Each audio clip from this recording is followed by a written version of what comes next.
গৃহবধূর সঙ্গে নোংরা কাজের অভিযোগ তৃণমূল নেতা তথা তৃণমূল পঞ্চায়েত সদস্যের বিরুদ্ধে। পালানোর সময় তৃণমূল নেতাকে হাতে নাতে ধরে আটকে রাখে গৃহবধূর আত্মীয়রা। পরে তৃণমূল নেতার পরিবার এবং অনুগামীরা এসে পাল্টা হামলা করে বলে অভিযোগ। তারপরে ওই তৃণমূল নেতাকে তারা নিয়ে চলে যান বলেও জানা যায়। তীব্র চাঞ্চল্য ছড়িয়েছে মালদার গাজলে। কি বলছেন অভিযোগকারী, কি ঘটেছিল শুনবো এবার। আমি রাত্রে ঘুমিয়েছিলাম, আমার মুখ চেপে ধরে আমাকে করে, তখন আমার শ্বশুর করার পর আমাকে ছেড়ে দেয়, ছেড়ে দিয়ে চিল্লা চাচা করে তখন আমার দেওরেরা শ্বশুরেরা আসে তখন ধরে নিয়ে যায়। তখন মারধর করে, আমাকে মারে, আমার দেওরকে মারে, আমার শ্বশুরকে মারে,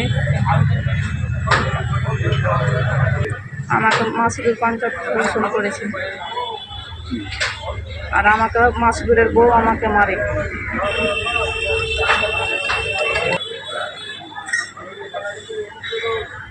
ওর স্বামী মাসিদুর পঞ্চায়েত আমাকে করার পরে ওর স্ত্রী এসে আমাকে মারধর করে। হ্যাঁ, আমাকে বলছিল যে আমাকে এসে মারধর করেছে। পঞ্চায়েতের ফাঁসি চাচ্ছে,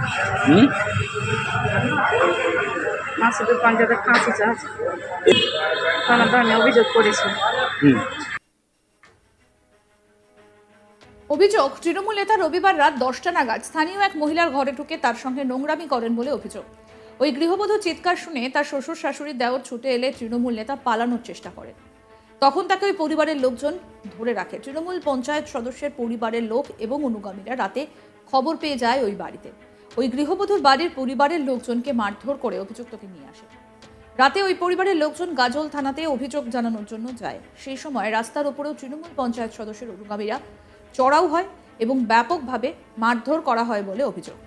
গাজল হাসপাতালে চিকিৎসার পর তারা গাজল থানায় লিখিত অভিযোগ জানান, যদিও অভিযুক্ত পলাতক।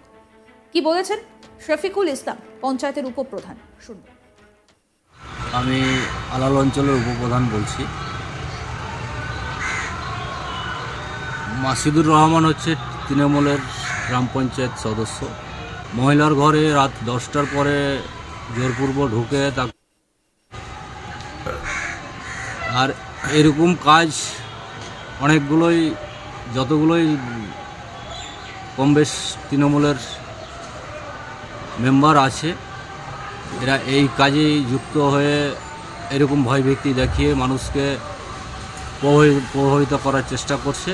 আমি রাত প্রায় 12টা নাগাদ, 10:30, 11টা নাগাদ আমাকে ফোন করে আলাল অঞ্চলের উপপ্রধান হিসাবে, যে আমাদের এখানে এই ঘটনা হয়ে গেল।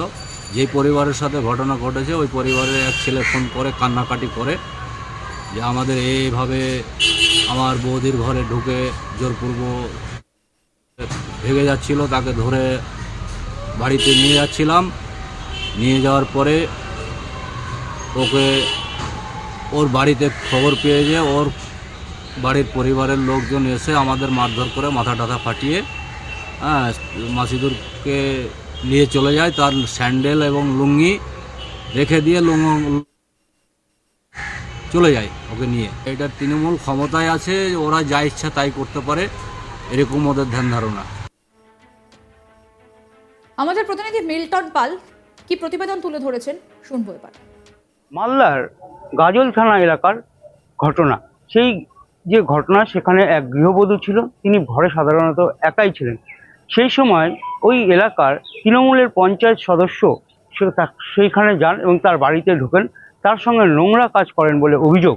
এবং এরপরেই তিনি যখন চিৎকার চেঁচামেচি শুরু করেন, সেই সময় পরিবারের অন্যান্য সদস্য এবং স্থানীয়রা ছুটে আসেন এবং হাতে নাতে ধরে ফেলেন ওই পঞ্চায়েত সদস্যকে। এরপরে সেই ঘটনা যখন পঞ্চায়েত সদস্যের পরিবারের কাছে যায়, সেখান থেকে তার দলবল এবং লোকজন নিয়ে এসে তার এই গৃহবধূর বাড়িতে আসেন এবং সেখানে তার কাছ থেকে ছিনিয়ে নিয়ে যান ওই পঞ্চায়েত সদস্যকে, এবং এলাকাতে এক উত্তেজনার পরিস্থিতির সৃষ্টি হন। এবং এই ঘটনায় অসুস্থ গৃহবধূ তাকে স্থানীয় স্বাস্থ্যকেন্দ্রে ভর্তি করা হয় এবং সেখানে অচৈতন্য অবস্থায় ছিলেন।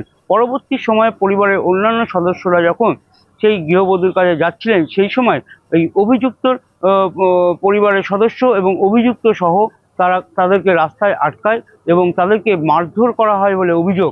এমনকি তাদেরকে প্রাণনাশের হুমকিও দেওয়া হয় বলে অভিযোগ। পরবর্তী সময়ে যখন তিনি সুস্থ হয়ে ওঠেন তখন গাজল থানায় লিখিত অভিযোগ দায়ের করেছেন। তবে একটা প্রশ্ন উঠতে শুরু করেছেন, এই যে খোলা আম, এই যে তৃণমূল পঞ্চায়েতের সদস্য বা তৃণমূলের যে সমস্ত কর্মী সমর্থক রয়েছেন তারা অভিযুক্ত হচ্ছেন এবং মানুষের কাছে খারাপ হচ্ছেন, কিন্তু তারপরেও তাদের বিরুদ্ধে কোনো আইনি পদক্ষেপ নিচ্ছে না। তাহলে কি শাসক দলের নেতাকর্মী বলেই তাদের বিরুদ্ধে ব্যবস্থা নিচ্ছেন না? এমনই প্রশ্ন উঠতে শুরু করেছেন। পাশাপাশি গৃহবধূর পরিবারের পক্ষ থেকে গাজল থানায় দ্বিতীয়বারের জন্য অভিযোগ করা হয়েছে, কেন তাকে গ্রেপ্তার করা হচ্ছে না। এমতো অবস্থায় ওই অভিযুক্ত তৃণমূল গ্রাম পঞ্চায়েত সদস্য এলাকা ছাড়া রয়েছেন, যদিও তার খোঁজে তদন্ত শুরু করেছেন গাজল থানার পুলিশ। তবে ওই গৃহবধূ জানাচ্ছেন যে এরকম ঘটনা কখনোই এই এলাকাতে ঘটেনি। এই ঘটনা ঘটানোর পরে তারা আতঙ্কে রয়েছেন এবং তার পরবর্তী সময় যে পঞ্চায়েত সদস্য রয়েছে বা তার পরিবারের সদস্য রয়েছে তারা এসে বারবার তাদের হুমকি দিচ্ছে, সেই জন্য তার পরিবারের লোকেরাও আতঙ্কে রয়েছেন।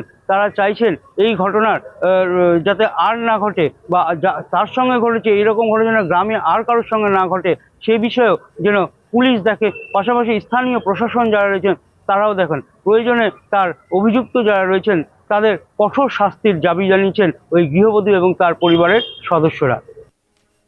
গৃহবধূর সঙ্গে নোংরা কাজের অভিযোগ তৃণমূল নেতা তথা তৃণমূল পঞ্চায়েত সদস্যের বিরুদ্ধে। পালানোর সময় তৃণমূল নেতাকে হাতে নাতে ধরে আটকে রাখে গৃহবধূর আত্মীয়রা। পরে তৃণমূল নেতার পরিবার এবং অনুগামীরা এসে পাল্টা হামলা করে বলে অভিযোগ। তারপরই ওই তৃণমূল নেতাকে তারা নিয়ে চলে যান বলেও অভিযোগ উঠে আসে এবং তীব্র চাঞ্চল্য ছড়িয়েছে এই ঘটনায় মালদার গাজলে। কি বলছেন অভিযোগকারীর আত্মীয়, শুনবো। এটা সম্পূর্ণটা রাজনীতি ষড়যন্ত্র।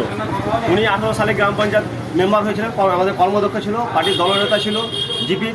এবার 23 সালে ওনারা দু ভাই গ্রাম পঞ্চায়েতে ঘুরে দাঁড়ায়, দু ভাই পাস করে। এটা সহ্য না করতে পেরে আর আলাল জিপি সিপিএম কংগ্রেস মহাজোটে বোর্ড গঠন করেছে, এরা মেম্বার ধরাতে পারছে না। এটা একটা ষড়যন্ত্র করে একে ফাঁসানো হচ্ছে, এর বাইরে কিছু। কি বক্তব্য অভিযোগকারীর সেটাও শুনবো।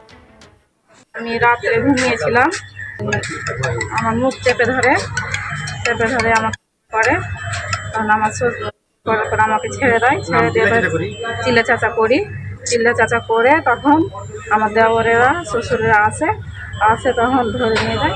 তখন মারধর করে, আমাকে মারে, আমার দেওরকে মারে, আমার শ্বশুরকে মারে। আরো আপডেট পেতে দেখতে থাকুন আজ তাক বাংলা। সাবস্ক্রাইব করুন, নোটিফিকেশন পেতে বেল বাটন অপশন প্রেস করুন, হোয়াটসঅ্যাপেও ফলো করুন আজ তাক বাংলা। ভিডিওটা লাইক করুন, শেয়ার করুন, কমেন্ট করুন।